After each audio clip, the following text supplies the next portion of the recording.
जवान होती लड़की पर सभी की नजर होती है। परिवार के जितने भी रिश्तेदार हैं वह शादी के लिए पापा से अक्सर बोलते थे, बिटिया बड़ी हो रही है, आप शादी देखो। कभी दादी बोलती थी, बिटिया बड़ी हो रही है, अब कहीं अच्छा लड़का देखना शुरू करो। पिताजी भी हाँ करके फिर ध्यान नहीं देते थे। धीरे धीरे इंटर पास हो गए, ग्रेजुएशन शुरू हो गया और हम बाहर शहर में रहने लगे थे। घर में रिश्तेदारों की वही बातचीत चलती रहती थी, बिटिया बड़ी हो गई है, क्यों नहीं देख रहे हो लड़का, देखो लड़का। देखते देखते समय गुजर रहा हो, मेरे पापा और मेरे भैया दोनों जैसे सुनते तो थे पर ध्यान न देते हो। अभी कहीं कोई लड़का देखा नहीं जा रहा था।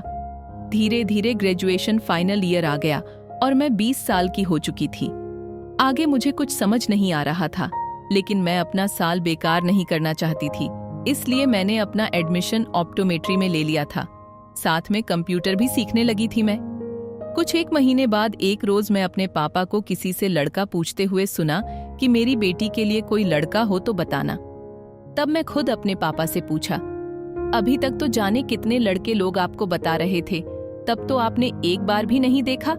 पता नहीं कहाँ कहाँ के लड़के बताए गए, कौन कौन सी नौकरी करते हुए लड़के बताएं, कितने ऐसे लड़के बताए गए जो बहुत मजबूत परिवार से थे। आपने उन्हें तो किसी को नहीं देखा। अब उनकी सबकी शादियां हो गईं और अब आप खुद लड़के पूछ रहे हो, समझ में नहीं आया। तब उस वक्त मेरे पापा ने जो जवाब दिया वह मैं आप सबके बीच रखूंगी। उसे वक्त मेरे पापा ने मुझसे कहा कि तब तुम इंटर कर रही थी, तुम मजबूत नहीं थी। इंटर करने के बाद शायद तुम अपने जीवन में मुश्किल भरे दिन आने के बाद वह फैसला नहीं ले पाती जो तुम्हें आर्थिक तौर पर मजबूत करते हैं। तुम्हें मुश्किल वक्त में दूसरों के सहारे ही रहना पड़ता। ग्रेजुएशन में भी मैंने तुम्हें मजबूती देने के लिए रोक रखा था कि मेरी बेटी का ग्रेजुएट हो जाएगा, उसके बाद ही मैं लड़का देखूंगा, और अब तुम ऑप्टोमेट्री कर रही हो। अब मुझे पता है कि अगर मेरी बेटी को जीवन में कभी भी आर्थिक तौर पर मजबूत होना होगा तो मेरी बेटी स्वेच्छा से खड़ी हो जाएगी। मेरी बेटी रिश्ते में बंधेगी जरूर, पर रिश्ते की घुटन बर्दाश्त करने के लिए नहीं, रिश्ते को प्रेम से सिंचित करने के लिए।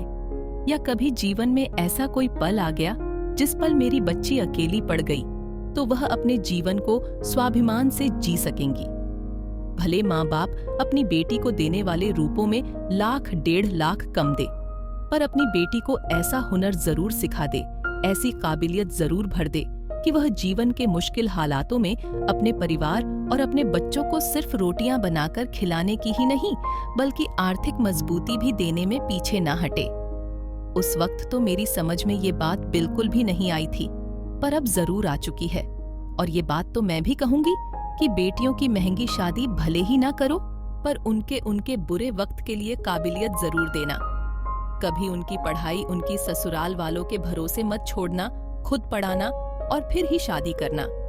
नौकरी करना जरूरी नहीं, पर इतना काबिल कर देना कि उन्हें बुरे वक्त में हुनर का उपयोग करने के लिए उन्हें किसी के आगे हाथ ना फैलाना पड़े।